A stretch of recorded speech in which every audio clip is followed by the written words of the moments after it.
تباہ کرنا. وہاں سارا وہ بلاک ہے جو مرا ہوا ہے, اور کیا ان کا مرنے کے بعد لوگوں کی ہدایت کا وہ ذریعہ بنے. اس بلاک میں کونے میں جنید کو دفنایا, اس جگہ میں اور جنید کا جو بزنس پارٹنر ہے وہ سہیل, باقی تقریباً سارے علماء اور مفتی اس کے جنازے کو دفنا رہے تھے. یہ عزت میرے پیارے.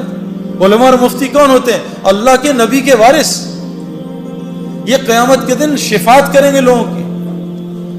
یہ وہ لوگ میرے پیارو, جنید کا یہ کتنی عزت اللہ نے دی. یہ کیا دنیا کی وجہ سے دی؟ محمد یوسف غیر مسلم, کلمہ پڑھا, مسلمان ہوا. 2 یا 3 سال اس نے کلمہ چھپایا. بعد میں جب یہ ہمارا ایک سفر ہوا سعودیہ کا, میں اس کو مس کر گیا. تو اس سعودیہ کے سفر میں پاکستان ٹیم گئی میچ کھیلنے, تو وہ میچز کینسل ہو گئے. لیکن اللہ نے شاید یوسف کے لیے نظام چلایا تھا. یوسف کو پتہ چلا سارے کعبہ دیکھنے جا رہے ہیں. وہاں ٹی وی پہ ہر وقت طواف چلتا رہتا ہے. یوسف نے راشد لطیف سے کہا یار مجھے بھی کعبہ دکھا دو, میری بیوی مسلمان ہے. انہوں نے کہا تمہارے پاسپورٹ پہ تو غیر مسلم لکھا ہے. کہا مجھے مسلمان کر دو تو میں کچھ کر دو. تو یوسف نے مولوی طارق جمیل صاحب کو فون کروایا. مولوی طارق جمیل صاحب کو اللہ جزائے خیر دے. یوسف کی ساری ترتیب بنائی کہ عربوں کو کہا دیکھو یہ میرا آدمی ہے, یہ بہت بڑا کرکٹر ہے, بہت بڑا, اس کا وہ بناؤ, اس کا پیپر, یہ مسلمان ہے, اس کا پیپر بناؤ اور اس کو عمرہ کراؤ. جب انضمام کہتا ہے میں نے یوسف کا ہاتھ پکڑا. ہم تو کیونکہ اتنا پولیوشن ہو چکی ہے نا, ہمیں تو نظر ہی نہیں آتا نور, ہم تو پولیوٹڈ ہے نا. جو آدمی گوبر کے میدان میں بیٹھا اس کو گوبر کی بدبو تھوڑی آتی ہے نا. جو آدمی پرفیوم کی دکان میں بیٹھا اس کو خوشبو تھوڑی آتی ہے پرفیوم کی. گاڑی میں بیٹھے, گیلی گاڑی ہے, بدبو آ رہی ہے, 5 منٹ بیٹھے گاڑی کی بدبو ختم ہو جاتی ہے. ہم اتنا ظلم دیکھ رہے ہیں, ہم اتنا آنکھوں سے حرام دیکھ رہے ہیں, ہمیں کچھ نظام نظر ہی نہیں آتا کہ اللہ کا نظام کیسے چل رہا ہے, رزق کیسے ملتا ہے, یہ بیماریاں کیوں آ رہی ہیں, یہ پریشانیاں کیوں آ رہی ہیں. ہم تو سمجھ رہے ہیں سیکیورٹی مسئلہ ہے, ہم تو سمجھ رہے ہیں حکومت والے خراب ہیں. غلط, بکواس, سب غلط. کیونکہ ہماری دل اتنا اندھا ہوا ہے کہ ہم اللہ کو ہٹا کے سب کو کہہ رہے ہیں حکومت نے یوں کر دیا, ڈاکٹر نے یوں کر دیا, پولیس نے یوں کر دیا, فوج نے یوں کر دیا. او بھائی, ہم اتنا پولیس فوج کو بول چکے ہیں کہ ہم فرشتوں کے یقین سے نکل چکے ہیں کہ فرشتے بھی کچھ ہوتے ہیں. ہمیں کتوں کا یقین ہے, آیت الکرسی کا یقین ہے کہ آیت الکرسی سے حفاظت ہوتی ہے. تو محمد یوسف کا ہاتھ انضمام نے پکڑ لیا, اور محمد یوسف کی بیوی کا ہاتھ انضمام کی بیوی نے پکڑ لیا. کہا یوسف میں نے خود یہ ایکسپیرینس کیا ہے, مجھے سعید بھائی نے بھی بتایا تھا, اور یہ حدیث میں آتا ہے کہ جو آدمی کعبے کو پہلی دفعہ دیکھے, اور میں قسم کھا کے کہنے کو تیار ہوں, میں نے کعبے کو پہلی دفعہ دیکھ کے جو دعا مانگی تھی وہ اللہ تعالیٰ نے ایسی قبول کی میں آپ کو بتا بھی نہیں سکتا. یوسف نے ایسے منہ نیچے کیا تو انضمام نے کہا جب میں کعبہ آئے گا تمہیں بتاؤں گا, تو نے میرے لیے ضرور دعا کرنی ہے. اور ہمارے مولوی فہیم صاحب رائیونڈ کے کہ امام حنیفہ رحمۃ اللہ ایک دعا کرتے تھے, اے اللہ میں جو دعا مانگوں وہ قبول ہو جائے. لیکن کہا وہ امام تھے, تم امام نہیں, تم کہنا اے اللہ میں اس سفر میں جو خیر کی دعائیں مانگے قبول کر لینا. یوسف نے جب کعبے کو دیکھا اور یوسف کی بیوی نے کعبے کو دیکھا, دونوں نے چیخ ماری اور اتنا روئے ہیں کہ میں آپ سوچ سکتے کیوں, کہ ان کا دل پاکیزہ تھا, نئے مسلمان ہوئے تھے, ان کو کعبے میں پتہ نہیں کیا نظر آیا جس کو میں اور آپ دیکھنے سے محروم ہیں. واپس آئے, یوسف نے کہا آج کے بعد ایسی کی تیسی, میری کرکٹ جائے, جان جائے, جو مرضی ہو, میں کل میں اناؤنس کروں گا. عبد الوہاب صاحب حاجی سے مشورہ کیا, حاجی صاحب سے, حاجی صاحب نے کہا اعلان کر دے. یوسف نے کلمے کا اعلان کیا. میرے پیارے بہنوں اور دوستوں, بھائیوں, یوسف اتنا بڑا کھلاڑی نہیں تھا جتنا اس نے ریکارڈ کیے. اس نے 5 سال میں سارے ریکارڈ توڑ دیے. بریڈ مین دنیا کا بہترین کھلاڑی, اس کا ایک ریکارڈ توڑا, 2 شاید. ویب ریچرڈ جو میرا فیوریٹ کھلاڑی تھا اس کا بھی ریکارڈ توڑا. اتنے 5 سال میں ریکارڈ توڑ دیے کہ ہم حیران پریشان رہے. میں آپ کو صرف یہ سمجھانا چاہتا ہوں, دین میں لگنے سے دنیا کہیں نہیں جاتی. جو دنیا اللہ دیں گے آپ کے خوابوں میں نہیں ہے. یہ ظالم باطل ہمیں دھوکہ دے رہا ہے. میں اس دھوکے سے ایک ڈبکی مار کے آ رہا ہوں اور آپ کو بتا رہا ہوں مت اس دھوکے میں پڑو, نکل آؤ دھوکے سے. یہ دنیا چند سیکنڈوں کا مزہ ہے. یہ لڑکی پہ نظر پڑی, چند منٹ کا مزہ, اس کے بعد دماغ خراب, دل خراب, پریشانی, اریٹیشن, چند سیکنڈوں کا مزہ ہے. میں نے نیا موبائل لیا, یہ 5 چل رہا ہے نا, آج کل 7 آیا ہوا ہے. میں ان پنگوں میں ساری زندگی گزاری. یہ نیا موبائل کا انہوں نے ایڈ دے دیا 7, ہر جگہ ایڈ آ رہا ہے 7. دوست بتا رہے ہیں سعید بھائی آپ نے 7 لے لیا, ہر جگہ سے دعوت چل رہی ہے. اب نماز میں 7 آ رہا ہے, رکوع میں, سجدے میں 7 آ رہا ہے. جس دن میرے ہاتھ میں 7 آیا اور میں نے 7 2 دن استعمال کیا, میں کہا نہیں یار اب 8 کا انتظار کرو. یہ دنیا یقین کریں جتنے مرضی پیٹو ہوں, ماشاءاللہ لاہور میں تو کھانا ٹھیک ٹھاک کھایا جاتا ہے، جتنے مرضی پیٹو ہوں، افطاری آئے اور افطاری سے پہلے دب یا پکوڑے ساری کھا جاؤں گا، سموسے بھی کھا جاؤں گا، جلیبی بھی کھا جاؤں گا، بس میں کھاؤں گا اور پانی پورا گھڑا پی لوں گا۔ جہاں 2 پکوڑے گئے، سموسے گئے، بھوک بھی ختم، مزہ بھی ختم۔ یہ دنیا جیسے ایک پلیٹ کھائی بریانی کی، مزہ آیا، پھر دوسری لی تو مزہ کم ہوا، تیسری بالکل، چوتھی پہ کہ یار مجھے الٹی آ جائے، بس بس بس کرو۔ اللہ کی قسم دنیا اس سے زیادہ کچھ بھی نہیں۔ آج ہم سب دنیا سے آخرت بنانا، دنیا بنانا چاہ رہے ہیں، نہیں بنے گی اگر ہم آخرت کی محنت میں لگ گئے۔ اگلی مثال یہ انضمام الحق پاکستان کرکٹ ٹیم سے نکال دیا گیا، مجھے کپتان بنایا، ان کا سب کو سلیکٹ کرنا، انضمام کو سلیکٹ نہ کرنا۔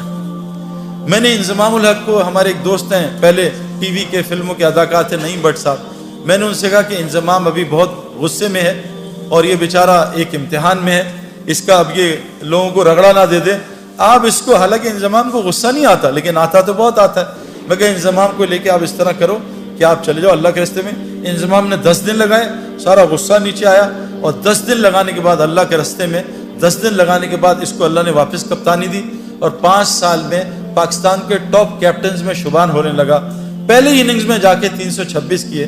میرے پیاروں، میں یہ نہیں بتا رہا یہ کوئی کرائٹیریا نہیں ہے، لیکن جس وجہ سے میں اور آپ ڈرتے ہیں نا میری دنیا جائے گی، واللہ ہماری دنیا وہ بنے گی جو ہم سوچ بھی نہیں سکتے۔ حاشی معاملہ، چلو میں تو بڑھاپے میں دین میں آیا نا، میں تو 37 بڑھاپا ہی ہے کرکٹ کا، وہاں مجھے دین کی شکل 35 میں آ کے لوگوں نے بات کی، 37 کی ایج میں نے اللہ کے راستے میں وقت لگایا۔ میں 35 کرکٹ کا بڑھاپا ہے، سپورٹس کا بڑھاپا ہے۔ حاشی معاملہ ایک ٹین ایجر، اس کو ساؤتھ افریکنز نے کہا ہم تمہیں کرکٹ کھلائیں گے، تمہیں اتنے $1 ملین رینٹ دیں گے، تمہیں یہ دیں گے، تمہاری یہ لائف ہوگی، تم نے بس ایک شراب کا اسٹکر لگانا ہے۔ اس جگہ لعنت بھیجتا ہوں کرکٹ پہ، میں اللہ رسول کا حکم نہیں توڑ سکتا۔ آج حاشی معاملہ ساؤتھ افریکن کا موسٹ ریسپیکٹیو سٹیزن بنا ہوا، کیوں؟ یہ کیا ذلیل ہو رہا ہے حاشی معاملہ؟ میں 40 دن گیا جماعت میں، 2 مہینے بلکہ، ساؤتھ افریقہ، کچھ دوستوں کے ساتھ جماعت میں ہم گئے۔ جب مجھے ڈربن میں انویٹیشن انہوں نے دیا کہ آ کے یہاں بات کرو اسٹیڈیم میں، اس کی ٹیم کے کھلاڑی بھی تھے اور مختلف قسم کے وہ اسکوررز اور کامنٹیٹرز۔ حاشی معاملہ بھی وہاں جہاز سے اترتے ہی میرے پاس پہنچ گیا، حالانکہ لمبے سفر سے تھا۔ اسے کسی نے بتایا سعید بھائی جو ہے، سعید انور جو ہے وہ ڈربن اسٹیڈیم میں اسپیچ کر رہے ہیں، جنید جمشید مرحوم اور ہم ساتھ تھے جماعت میں، تو ہمارے ساتھ میری آ کے بات سنی۔ میں نے اس کے کھلاڑیوں سے پوچھا کہ ہاشم کا کیا اثر ہے تم پہ؟ یہ تم سے اسلام کی بات کرتا ہے؟ کہا آج تک اس نے اسلام کی بات نہیں کی۔ میں کہا پھر اس کا کیا اثر ہے؟ کہا جب ہم میچ ہارتے ہیں یا ڈپریس ہوتے ہیں یا ہم جلدی آؤٹ ہو جاتے ہیں، فیلر ہوتا ہے، حاشی معاملہ جب نماز پڑھنے لگتا ہے نا اور جب قرآن پڑھنے لگتا ہے، ہم اس کے چہرے کی طرف دیکھتے ہیں، اس کے چہرے کو دیکھ کے ہمیں سکون ملتا ہے، ہم سوچتے ہیں اس کے اندر کتنا سکون ہے۔ میرے پیارو، مچھلی کو سکون تو پانی میں ملتا ہے، یہ پانی کے باہر تلاش کر رہی ہے۔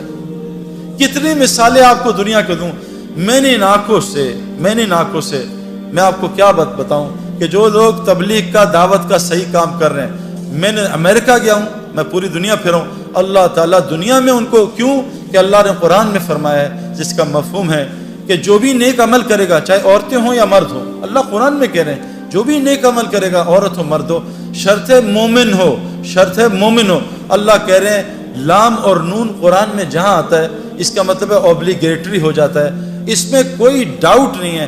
اللہ کہہ رہے ہیں لام اور نون ملا کے کہہ رہے ہیں کہ میں ضرور بالضرور 200% میں اس کو حیات طیبہ کہتے ہیں جنت فردوس کی زندگی کے ایپیٹائزر کو، میں اس کو دنیا میں بسر کرواؤں گا، جنت کی زندگی یہاں بسر کرواؤں گا۔ آج مسلمانوں پہ زندگی جو ہے وہ جنت کے نہیں ہے میرے پیاروں، کیوں کہ آج مسلمانوں میں کیا ہے؟ دیکھو جنت کی زندگی کے علامات ہیں، جہنم کی زندگی کے علامات ہیں۔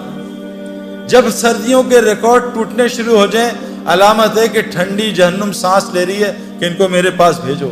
جب گرمیوں کے یہ جو الگ الگ چیزیں آ رہی ہیں نا، وہ اپنی جگہ، میں آپ کو قرآن اور حدیث کی باتیں سنا رہا ہوں، جب گرمیوں کے ریکارڈ ٹوٹنے لگیں سمجھ لو جہنم جو گرم ہے وہ سانس لے رہی ہے، جہنمیوں کو اپنی طرف بلا رہی ہے۔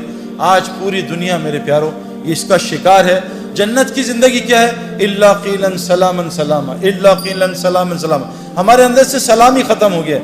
جہاں سلام سلام سلام ہو، یہ جنت کا ماحول ہے، جہاں گالم گلوچ غیبت، جھوٹ، بد نظری، یہ جہنم کا ماحول ہے، جہاں تو میں لڑائیاں، جہنم میں یہی ہوگا، تو نے مروا دیا، تیری وجہ سے ہوا، تیری وجہ سے میں فیل ہو گیا، تیری وجہ سے کاروبار میں نقصان ہو گیا۔ یہ جہنم کی علامات ہیں۔ جیلوں کا بڑھ جانا، ہسپتالوں کا بڑھ جانا، کورٹ کچہریوں کا بڑھ جانا، مسلمانوں کا آپس میں لڑنا، میرے پیارو یہ علامت جنت کی نہیں ہے۔ یہ جو تبلیغ کی محنت ہو رہی ہے نا، یہ اس لیے محنت ہو رہی ہے کہ ہم ایسی وہ محنت کر لیں جو حضرت محمد صلی اللہ علیہ وسلم نے صحابہ پہ کی۔ اللہ نے 35 سال کی صحابہ پہ محنت پہ ان کو وہ دنیا دی کہ 70% دنیا ان کے قدموں میں آ گئی تھی۔ مدینے میں ایک آدمی زکوٰۃ لینے والا نہیں تھا۔ عمر بن عبدالعزیز جو تابعی تھے، ان کے زمانے میں پورے افریقہ میں ایک زکوٰۃ لینے والا آدمی نہیں تھا۔ میرے پیارو، اگر ہم صحیح دین پہ آ جائیں، اللہ ہمیں وہ دنیا دے گا جو آپ سوچ بھی نہیں سکتے۔ یہ تو میں نے